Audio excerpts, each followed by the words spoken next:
સપ્તાહના છેલ્લા દિવસે બજારમાં મોટો ઘટાડો. સેન્સેક્સ અને નિફ્ટી લગભગ 1.25% જેટલા ઘટીને બંધ. બેંક નિફ્ટીમાં પણ લગભગ 900 પોઈન્ટનો ઘટાડો. મિડ કેપ અને સ્મોલ કેપ પણ ભારે ઘટાડા સાથે બંધ. ભારતીય બજારોનો દુનિયામાં ડંકો.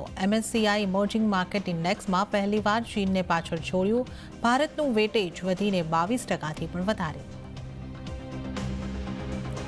સેબી પર સંસદીય કમિટીની નજર. સેબી ચેરપર્સનને બોલાવી શકે છે PSE. PSEના એજન્ડામાં રેગ્યુલેટરના કામકાજની થઈ શકે છે સમીક્ષા.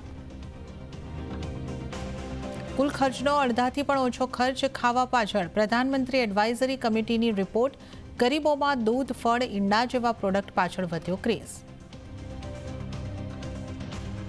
તલોદના ગોરા અને જસાજી મુવાડામાં 2 કલાકમાં 4 ઇંચ વરસાદ. નીચાણવાળા વિસ્તારમાં ભરાયા પાણી. સહકારી મંડળીમાં ઘૂસ્યા પાણી. અને આ વખતે વરસાદ બગાડી શકે છે નવરાત્રિની મજા. નવરાત્રિમાં વરસાદ પડવાનું હવામાન વિભાગનું પૂર્વાનુમાન. તો શરૂઆત કરીએ